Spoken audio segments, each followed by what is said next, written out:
नमस्कार प्यारे विद्यार्थियों, मैं रवि भारद्वाज साइंस की क्लास में आप सभी का बहुत बहुत स्वागत करता हूं। दोस्तों, आज एक बहुत ही महत्वपूर्ण टॉपिक जिसका नाम है बेस्ड मैनेजमेंट, जो कि हमारे REET level 2 science maths and पशु परिचर में दे रखा है, याद रखना। तो फिलहाल लगभग सभी विद्यार्थियों के लिए एक इम्पोर्टेंट पार्ट था, इसलिए दोस्तों इस टॉपिक के बारे में आज हम इसमें चर्चा करने वाले हैं। यहाँ से एक या दो प्रश्न आने की पूरी संभावना बनेगी। नया टॉपिक जोड़ा गया है सिलेबस के अंदर, रीट में भी और परिचर वाले एग्जाम के अंदर भी, तो निश्चित रूप से प्रश्न आने वाला है। टॉपिक का नाम है बेस्ड मैनेजमेंट, अपशिष्ट प्रबंधन। बेस्ड का मैनेजमेंट कैसे किया जाए। टॉपिक बड़ा अच्छा है, सिंपल है, और ऐसे टॉपिक में जब क्वेश्चन आता है तो हमसे गलत होने में भी समय नहीं लगता है। जब आप इस टॉपिक को पढ़ोगे तो आपको ऐसा लगेगा कि टॉपिक सिंपल है, इजीली हम कर देंगे। लेकिन जब टर्म के रूप में क्वेश्चन आएगा, एनसीईआरटी टर्म जब बनेगी वहां से क्वेश्चन के अंदर, तो दोस्तों बच्चे हिल जाते हैं। तो आइए आज इस बेहतरीन टॉपिक का स्वागत कीजिए और आइए इसके बारे में हम चर्चा करते हैं। What is based management. सबसे पहले हम बात करते हैं अपशिष्ट प्रबंधन क्या है। थोड़ा थ्योरेटिकल टॉपिक है, इसलिए इसको हमने पीपीटी के माध्यम से लिया है ताकि आप प्रॉपर नोट्स बना सकें। टेलीग्राम चैनल पर इसकी आपको पीडीएफ भी भेज दी जाएगी। टेलीग्राम चैनल ज्वाइन करने के लिए Bhardwaj science point telegram channel join करें। दोस्तों, पीडीएफ के माध्यम से आप इसको कंप्लीट नोट्स के रूप में अपने पास प्रिपेयर करें। अपशिष्ट प्रबंधन क्या है, बेस्ड मैनेजमेंट क्या है, इसके बारे में हम चर्चा करने वाले हैं। अपशिष्ट प्रबंधन का मतलब है कि बढ़ता शहरीकरण और जो उसका प्रभाव है दोस्तों, उसके कारण हमारी जीवन शैली के सामने या बदलती हुई जीवन शैली में जो वेस्ट बन रहा है, जो अपशिष्ट पदार्थों का निर्माण हो रहा है, उनको किस प्रकार से प्रबंधित किया जाए, ये एक आधुनिक पीढ़ी के सामने बहुत बड़ी चुनौती है। दोस्तों, हम सुबह जागने से शाम को सोने तक हम कितनी वस्तुओं का उपयोग करते हैं, उनसे वेस्ट पदार्थ कितने निकलते हैं, क्या उनका हम मैनेजमेंट कर पाते हैं। आप बच्चे के लिए कुरकुरे लेकर के आते हो, आप खुद के लिए चिप्स लेकर के आते हो, चिप्स आप खा लेते हो, पैकेट को आप बाहर फेंक देते हो। क्या आपने सोचा इस पैकेट का क्या किया जाए। आप टैबलेट्स लेते हो, टैबलेट्स लेने के बाद जो रेफर बचता है उसको आप बाहर मिट्टी में फेंक देते हो। क्या आपने सोचा कि क्या ये भूमि के लिए नुकसानदायी है, इसका मैनेजमेंट कैसे किया जाना चाहिए। प्लास्टिक की बोतल से आप पानी पीते हो, बिस्लरी से पानी पी करके आप बोतल को बाहर फेंक देते हो। सिरप लेने के बाद, सिरप खत्म होने के बाद आप शीशी को बाहर डाल देते हो। ये सब क्या है, वेस्ट है। यानी हम जो उपयोगी पदार्थ काम में लेते हैं, उनसे जो वेस्ट निकलता है, जिसको हम अवांछित कह सकते हैं, जो हमारे काम का नहीं है, उसको कहा जाता है वेस्ट, उसको कहा जाता है अपशिष्ट। अब उसका मैनेजमेंट कैसे करना चाहिए, वेस्ट मैनेजमेंट के मेथड्स कौन कौन से हैं, उन सब के बारे में इस टॉपिक में हम चर्चा करने वाले हैं। वेस्ट मैनेजमेंट कितने टाइप्स के होते हैं, कौन से टाइप्स में किस प्रकार का वेस्ट आता है, ये सारी चर्चा इस टॉपिक के अंदर हम करने वाले हैं। दोस्तों, एनसीईआरटी प्लस आधारभूत जो बुक्स हैं उनके माध्यम से सारे टॉपिक को बहुत बेहतरीन तरीके से समझाया गया है, जिसके दौरान आपको ये क्लियर हो जाएगा टॉपिक कि वेस्ट मैनेजमेंट से हमारा क्वेश्चन गलत नहीं होने वाला है। अपशिष्ट प्रबंधन जो है दोस्तों, जितना टाइम बढ़ रहा है, अपशिष्ट की मात्रा में भी बढ़ोतरी हो रही है। जैसा कि स्लाइड पर आपके सामने दिख रहा है कि बढ़ते शहरीकरण और उसके प्रभाव से निरंतर बदलती हुई जीवन शैली ने आधुनिक समाज के सम्मुख घरेलू तथा औद्योगिक स्तर पर उत्पन्न होने वाले अपशिष्ट के उचित प्रबंधन की दोस्तों गंभीर चुनौती प्रस्तुत की है। लगातार निरंतर रूप से वर्ष दर वर्ष न केवल अपशिष्ट पदार्थों की मात्रा में बढ़ोतरी हो रही है, बल्कि प्लास्टिक और जो पैकेजिंग सामग्री है उसकी बढ़ती हिस्सेदारी ने, याद रखना, उसकी वजह से ठोस अपशिष्ट के स्वरूप में क्या आ रहा है, निरंतर रूप से बदलाव आ रहा है। दोस्तों, वेस्ट मैनेजमेंट का अर्थ होता है जिससे आप कोई भी चीज ले सकते हो। जैसे हम सबसे पहले लेते हैं पेपर, जैसे आपके कागज के टुकड़े हैं, पेपर्स के टुकड़े हैं, रेफर्स वगैरह हैं, तो ये भी वेस्ट है। आपके सामने ग्लास की बोतल्स आती हैं, शराब की बोतल्स हैं, सिरप वगैरह हैं, शीशियां हैं, कोई सी भी कांच की बोतल्स है, वो भी एक प्रकार का वेस्ट है। ये वेस्ट कहलाते हैं, यानी उपयोगी चीजों में से भी काम में लेने के बाद जो पदार्थ बचता है उसको हम कहते हैं वेस्ट। प्लास्टिक है दोस्तों, आप देखते हैं प्लास्टिक बैग्स, कैरी बैग्स हम यूज में लेते हैं। सब्जियां लेने के लिए हम कैरी बैग्स लेकर के आते हैं। ये क्यों लाते हैं, इसका क्या यूज है, फिर उसका रिचक्रण वगैरह कैसे किया जाता है, इसका रीयूज कैसे कर सकते हैं, सारी चीज हम इसके बारे में पढ़ने वाले हैं। तो प्लास्टिक ये भी हमारा वेस्ट का पार्ट है, याद रखना। ई वेस्ट, इलेक्ट्रॉनिक वेस्ट, जो इलेक्ट्रॉनिक डिवाइस हैं, कंप्यूटर पार्ट्स हैं, बैटरीज वगैरह हैं, इनका जो वेस्ट है वो कहलाता है ई वेस्ट। मेटल्स वगैरह हैं, मेटल्स में आयरन आ सकता है, कॉपर आ सकता है, सीजर्स वगैरह हैं, कोई अपनी चिकित्सा के औजार वगैरह हैं, कील वगैरह हैं, ये सब किस्म आती है, मेटल्स वाले पार्ट में आती है।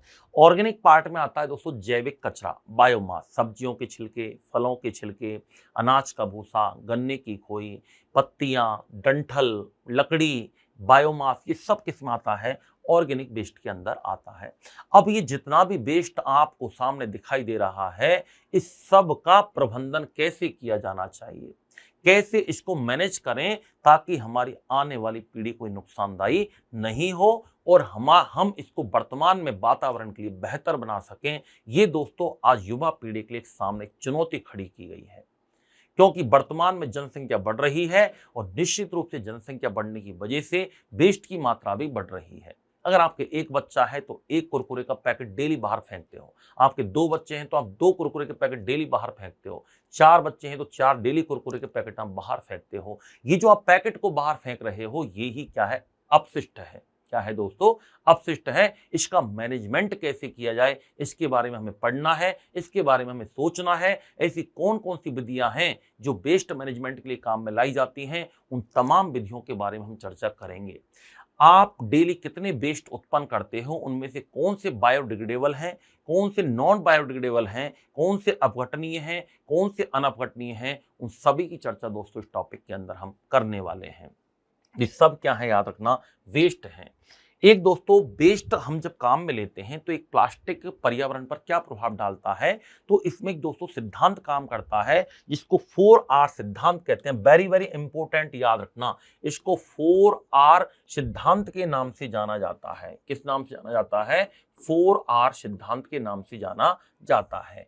प्लास्टिक पर्यावरण, या हम ये कह सकते हैं कि वातावरण के अंदर 4R पर्यावरण, 4R प्रिंसिपल क्या होता है।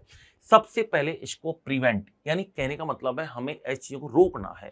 4R का मतलब क्या है, सबसे पहला है रिड्यूस। रिड्यूस का मतलब होता है दोस्तों कम उपयोग करें। रिड्यूस का मतलब क्या होगा, कम उपयोग करें, कम उपयोग। पहली बात तो उपयोग कम होना चाहिए, प्लास्टिक का यूज कम करें आप।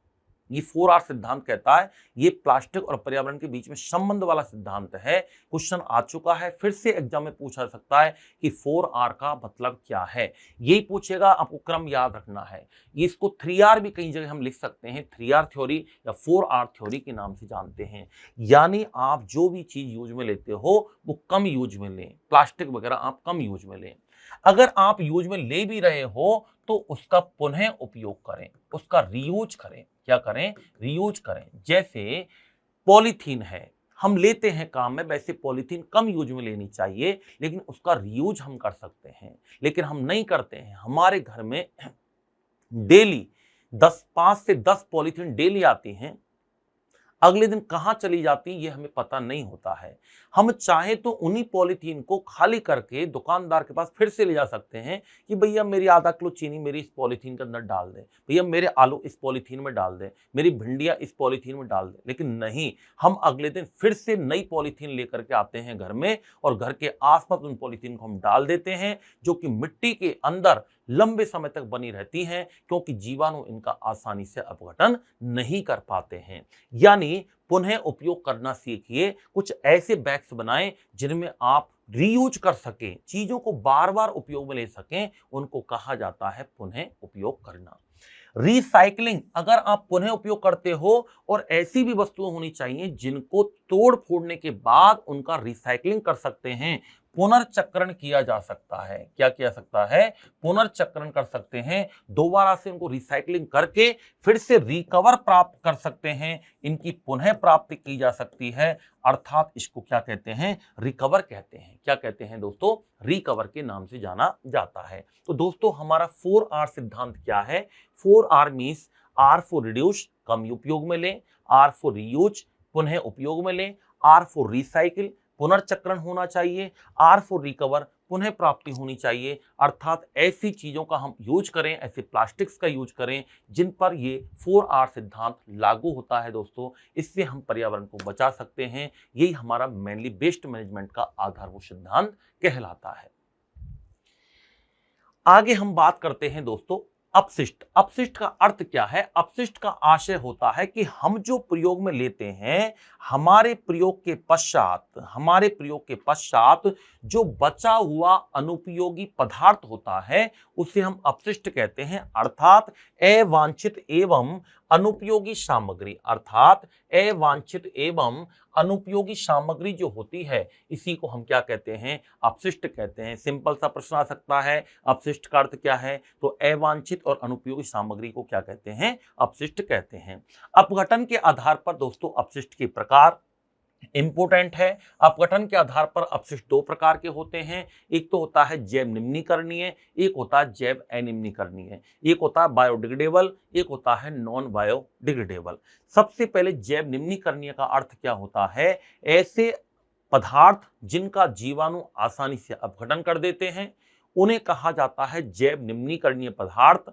इसके अंदर जैविक कचरा आ सकता है, फलों के छिलके, मलमूत्र आ सकता है, बाहित मल आ सकता है, कपास आ सकता है, लकड़ी आ सकती है, डंठल आ सकते हैं, पत्तियां आ सकती हैं, गन्ने की खोई आ सकती हैं। यानी ये पशु और पौधों से प्राप्त स्रोत हैं, याद रखना। इनका जीवाणुओं के द्वारा आसानी से अपघटन हो जाता है, इसलिए इन्हें जैव निम्नीकरणीय पदार्थ के नाम से जाना जाता है। तो ये इंपॉर्टेंट है, यहां से क्वेश्चन आता है निम्न में से कौन सा जैव निम्नीकरणीय है, कौन सा जैव अनिम्नीकरणीय है? तो कपास, जैविक कचरा, फलों के छिलके, मलमूत्र, सब्जियों के छिलके, याद रखना ये सभी किसके अंदर आते हैं दोस्तों? ये सभी याद रखना किसके अंदर आएंगे? बायोडिग्रेडेबल के अंदर आएंगे। इनको जैव निम्नीकरणीय पदार्थ कहते हैं। और सेकंड नंबर पर आता है दोस्तों जैव अनिम्नीकरणीय, जिन्हें नॉन बायोडिग्रेडेबल के नाम से जाना जाता है। नॉन बायोडिग्रेडेबल का मतलब होता है जिनका जीवाणु आसानी से अपघटन नहीं कर पाते हैं, उन्हें कहा जाता है नॉन बायोडिग्रेडेबल। जैसे हम कह सकते हैं कांच को दोस्तों आपने सिरप लेकर के बाहर शीशी को डाल दिया, आप 2 साल बाद आप देखोगे तो मिट्टी के अंदर ज्यों की त्यों बनी रहती है। प्लास्टिक, पॉलीथीन, धातुएं, कीटनाशक पदार्थ, electronic device, computer parts, battery, plastic बोतल, thermocol, carbon paper, medical waste, ये दोस्तों ऐसे वेस्ट हैं जिनका जीवाणु अपघटन नहीं कर पाते हैं। इन्हें जैव अनिम्नीकरणीय या नॉन बायोडिग्रेडेबल के नाम से जाना जाता है। तो ये जैव सारे क्या हैं? ये अनिम्नीकरणीय है। कांच, प्लास्टिक, धातु, कीटनाशक, DDT, dichloro diphenyl trichloro ethane, electronic device, computer parts, battery, medical waste, plastic बोतल, थर्माकोल, कार्बन पेपर, ये सभी याद रखना नॉन बायोडिग्रेडेबल हैं, याद रखना। डीडीटी का पूरा नाम क्या है दोस्तों? डाइक्लोरो डाइफिनाइल ट्राइक्लोरो इथेन, ये किसका नाम है? डीडीटी का नाम है, याद रखना। ये सभी नॉन बायोडिग्रेडेबल होते हैं। इंपॉर्टेंट है भैया, याद रखना, क्वेश्चन आ सकता है। अब हम बात करते हैं ठोस अपशिष्ट के प्रकार कौन कौन से हैं। ठोस अपशिष्ट के दोस्तों 4 प्रकार हैं। कितने प्रकार हैं? 4 प्रकार हैं। सबसे पहला नगरपालिका अपशिष्ट, म्युनिसिपल वेस्ट, एक आते हैं औद्योगिक अपशिष्ट, इंडस्ट्रियल वेस्ट, एक आते हैं भयावह अपशिष्ट, हजार्डियस, एक आते हैं जैव चिकित्सकीय अपशिष्ट, बायोमेडिकल वेस्ट। नगरपालिका अपशिष्ट में कौन कौन से आते हैं? ईंट, बजरी, पत्थर, सीमेंट, जो पुराने भवन हैं उनको तोड़ने पर बनने वाला सामग्री, नए भवन निर्माण से निकलने वाली सामग्री, इसके अलावा प्लास्टिक, इसके अलावा कचरा कह सकते हैं हम, बायोमास का कचरा कह सकते हैं, राख कह सकते हैं, लकड़ी कोयले जलने का जो ऐश बनता है वो इसी में आता है म्युनिसिपल वेस्ट के अंदर।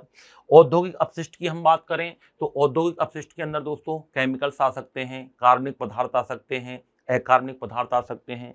भयावह अपशिष्ट का मतलब होता है जो तत्काल हानिकारक प्रभाव दिखाते हैं और भविष्य में उनका लंबे समय तक हानिकारक प्रभाव बना रहता है, उन्हें भयावह अपशिष्ट कहते हैं। जैसे रेडियो एक्टिव तत्व कह सकते हैं, केमिकल्स कह सकते हैं, विस्फोटक पदार्थ कह सकते हैं, ये सभी लंबे समय तक दोस्तों हानि पहुंचाते हैं। जो रेडियो एक्टिव पदार्थ हैं, जो परमाणु विखंडन वगैरह होता है, परमाणु बम वगैरह बनाए जाते हैं, तो ऐसा जो ईंधन होता है ना, ये लंबे समय तक वातावरण के लिए प्रभावकारी होता है। दोस्तों 1945 में अमेरिका द्वारा जापान के दो शहर हिरोशिमा और नागासाकी पर जो परमाणु बम गिराए गए थे, उनमें ईंधन के रूप में प्लूटोनियम का यूज किया गया था। उसका प्रभाव दोस्तों आज भी वहां की भूमि पर देखने को मिलता है। आज भी भूमि वहां पर बंजर है, आज भी बच्चे विकलांग पैदा होते हैं, यानी उसका तत्काल भी प्रभाव हुआ और लंबे समय तक भी उसका प्रभाव बन रहा है। इसी को हम कहते हैं हजार्डियस, इसी को हम कहते हैं भयावह अपशिष्ट के नाम से जाना जाता है। जैव चिकित्सकीय अपशिष्ट क्या होते हैं? जो बायोमेडिकल वेस्ट कहते हैं। हमारे ऑपरेशन के दौरान कुछ अपशिष्ट पदार्थ बनते हैं, हमारे इलाज के दौरान, ट्रीटमेंट के दौरान कुछ अपशिष्ट पदार्थ बचते हैं, उनका किस प्रकार से मैनेजमेंट किया जाए, ये चर्चा हम इस टॉपिक के अंदर करने वाले हैं। ठोस अपशिष्ट में सबसे पहले नगर पालिका अपशिष्ट में दोस्तों क्या क्या आता है? कूड़ा करकट आता है, खाद वगैरह आती है, राख वगैरह आती है, भवन निर्माण सामग्री आती है, या इसके अलावा पुराने भवन के क्षय से प्राप्त सामग्री है, उपचार संयंत्रों से प्राप्त अपशिष्ट पदार्थ हैं, फलों के छिलके हैं, मिर्ची के छिलके, सब्जियों के छिलके, ये जो जितने पदार्थ हैं इनको सभी को म्युनिसिपल वेस्ट के नाम से जाना जाता है। लकड़ी कोयला जब जलता है तो राख बनती है। दोस्तों भोज्य पदार्थ जो अपशिष्ट होते हैं ना, ये विघटनीय होते हैं। जैसे सब्जियों के आपने छिलके बाहर घर के बाहर डाल दिए, कोई बात नहीं, 2-4 दिन के अंदर दोस्तों अपघटित हो जाते हैं, दुर्गंध उत्पन्न करते हैं, वातावरण पॉल्यूशन हो सकता है, लेकिन लॉन्ग टाइम तक मिट्टी के अंदर बने नहीं रहते हैं। तो इनको कहा जाता है जैव अपघटनीय या भोज्य पदार्थ अपशिष्ट होते हैं, फूड वेस्ट होते हैं, जो कि कैसे होते हैं? बायोडिग्रेडेबल के अंदर आते हैं। तो राख, लकड़ी कोयले की जलने के दौरान प्राप्त अपशिष्ट हैं, ये सभी किसके अंदर आते हैं? याद रखना, ये म्युनिसिपल वेस्ट के अंदर आते हैं। इसमें सूखा कचरा आता है दोस्तों। अपन जानते हैं हमारे घरों में जो कचरा निकलता है, सूखे कचरे को अलग रखना चाहिए, गीले कचरे को अलग रखना चाहिए। सूखे कचरे में कागज, कार्डबोर्ड, कपड़ा, प्लास्टिक, चमड़ा, फर्नीचर, कांच, टिन, एल्यूमिनियम, लोहे के वायर, लोहे के टुकड़े, ये सभी सूखे कचरे में आते हैं। निर्माण में 6 अपशिष्ट में क्या आता है? ईंट, रोड़ी, पुराना मकान हम तोड़ते हैं तो प्लास्टिक के पाइप्स निकलते हैं, पीवीसी के पाइप निकलते हैं, लाइट के वायर निकलते हैं, ईंट, पत्थर, सीमेंट निकलता है जिसको हम रीयूज नहीं कर सकते, तो ये निर्माण और 6 अपशिष्ट कहलाते हैं। उपचार संयंत्र अपशिष्ट, जिसको ट्रीटमेंट प्लांट वेस्ट कहते हैं, जैसे कई सारे प्लांट लगे रहते हैं बड़े बड़े सीवेज ट्रीटमेंट के, उसके अंदर जो अपशिष्ट निकलता है, वेस्ट निकलता है, ठोस अवस्था में, सेमी लिक्विड अवस्था में, सेमी सॉलिड अवस्था में, उन सबका नियंत्रण कैसे करते हैं। औद्योगिक अपशिष्ट क्या होते हैं? मशीनों के उत्पाद हो सकते हैं, क्षतिग्रस्त मशीन के पार्ट्स वगैरह हो सकते हैं। इसके अलावा हम बात करें कच्चे पदार्थ हो सकते हैं, रॉ मटेरियल हो सकता है, रासायनिक पदार्थ और कार्बनिक, अकार्बनिक, इस सभी प्रकार के पदार्थ औद्योगिक में आते हैं। भयावह अपशिष्ट का मतलब होता है जो तत्काल प्रभाव दिखाते हैं और लंबे समय तक इनका प्रभाव बना रहता है, उन्हें क्या कहते हैं? याद रखना, भयावह अपशिष्ट कहा जाता है। जैसे रसायन, रेडियोधर्मी तत्व, विस्फोटक पदार्थ, ज्वलनशील पदार्थ, ये सब भयावह हैं। जैव चिकित्सकीय अपशिष्ट क्या होते हैं? ऐसे ठोस तथा द्रव अपशिष्ट जो मनुष्यों एवं जानवरों के परीक्षण या जैविक खोज से संबंधित कार्यों से संबंधित होते हैं, हमारे ट्रीटमेंट से संबंधित होते हैं, उन्हें जैव चिकित्सकीय अपशिष्ट के नाम से जाना जाता है, बायोमेडिकल वेस्ट के नाम से जाना जाता है। एक मोस्ट इंपोर्टेंट स्लाइड आपके सामने है दोस्तों, यहां से इंपोर्टेंट प्रश्न आ सकता है, याद रखना। प्रश्न आता है, आपने देखा भी होगा, आप जब हॉस्पिटल में जाते हो तो आपको कहीं येलो कलर का बैग्स रखा मिलता है, कहीं रेड कलर का मिलता है, कहीं आपको ब्लू कलर का मिलता है और कहीं आपको ब्लैक कलर का मिलता है। किस वेस्ट को किस डिब्बे के अंदर डालना है, उसके बारे में ही मैं आपको यहाँ पर बताने वाला हूँ। सबसे पहले हम बात करते हैं दोस्तों येलो बैग्स। येलो बैग्स याद रखना, येलो बैग्स के अंदर जितने भी संक्रमणकारी बेस्ट हैं, जितने भी इन्फेक्शियस बेस्ट हैं, उन सबको किस में डालोगे बताइए? सबको किस में डालोगे? याद रखना येलो बैग में डालना है। जितने भी संक्रमणकारी अपशिष्ट पदार्थ हैं, उन सबको किस में डालना है? येलो बैग्स में डालना है। जैसे बैंडेज हो सकती है, गॉज हो सकता है, ड्रेसिंग की पट्टी हो सकती है। इसके अलावा हम बात करें, कोई भी ऐसा फ्लूइड हो सकता है जिससे एक व्यक्ति से दूसरे व्यक्ति में रोग का संचरण हो जाए, कंटामिनेटेड फ्लूइड हो सकता है। ऐसा कोई भी फ्लूइड है जिससे एक जीव से दूसरे जीव में संक्रमण का खतरा बना रहता है, उन सबको याद रखना किस में डालोगे? येलो बैग में डालोगे। देखो, infectious waste, bandage, gauze, cotton, रुई, any other objects in contact with body fluids, human body parts, placental, इन सब को किस में डाला जाता है? याद रखना येलो वाले बैग्स के अंदर डालते हैं। सेकंड नंबर पर आता है रेड बैग्स। दोस्तों, रेड बैग के अंदर प्लास्टिक वेस्ट को डाला जाता है। किसको डाला जाता है? प्लास्टिक जो अपशिष्ट होते हैं ना, उनको किस में डाला जाता है? रेड बैग में डाला जाता है। जैसे इंजेक्शन है, इंजेक्शन की दोस्तों निडल जो होती है ना, उस निडल वाले पार्ट को तो किस में डालना पड़ेगा आपको? निडल वाले पार्ट को किसमें डालना पड़ेगा? ब्लैक में डालना पड़ेगा। जो प्लास्टिक वाला पार्ट है उसको निकाल के किसमें डालना पड़ेगा? रेड वाले में डालना पड़ेगा। तो प्लास्टिक वेस्ट जितने भी हैं, जैसे कैथेटर्स, मूत्र के लिए एक नली लगाई जाती है दोस्तों, उसको कैथेटर्स कहते हैं। वो जो जितना भी पार्ट है प्लास्टिक वाला, वो सबको किस में डालना चाहिए? रेड वाले में डालना चाहिए, जिससे संक्रमण का खतरा कम हो। पता रहे कि इसमें कौन सी चीजें हैं, उसी प्रकार से उनका निपटान किया जाता है। इसके अलावा इंजेक्शन, सिरिंज, ट्यूब्स, तो इंजेक्शन, सिरिंज, कोई भी छोटी छोटी ट्यूब्स हो सकती हैं, इन सब को किस में डाला जाता है? याद रखना रेड बैग के अंदर डाला जाता है। किस में डाला जाता है? रेड बैग के अंदर डाला जाता है। और जो इसके जो औजार हैं, जो धारदार पार्ट हैं, जो नुकीले पार्ट होते हैं, उनको ब्लैक में डाला जाता है। जैसे निडल, सुई हो गई, विदाउट सिरिंज, सिरिंज को इसमें डालेंगे, निडल्स को इसमें डालेंगे। इसके अलावा जैसे ब्लेड्स वगैरह हो गई, अपने शार्प कोई नुकीले औजार वगैरह हो गए, ऑपरेशन के औजार हो सकते हैं, इन सबको किसमें डाला जाता है? ब्लैक डिब्बे में डालते हैं।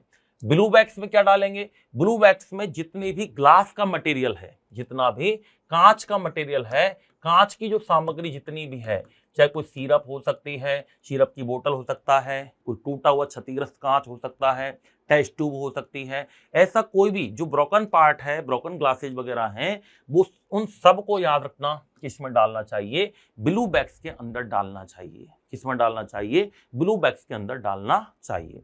तो ये हमारे मेडिकल वेस्ट जो होते हैं, उनका निदान कैसे किया जाए, उनको किस प्रकार से किस डिब्बे के अंदर रखा जाए, इंपॉर्टेंट है। याद रखना दोस्तों, प्रश्न यहां से पूछा जा सकता है, इंपॉर्टेंट लगा लो, यहां पर क्वेश्चन यहीं से आएगा। याद रखना, वेस्ट मैनेजमेंट में 3 पार्ट से क्वेश्चन बनेगा। वेस्ट मैनेजमेंट का अर्थ कोई खास बात नहीं है, आ सकता है क्वेश्चन।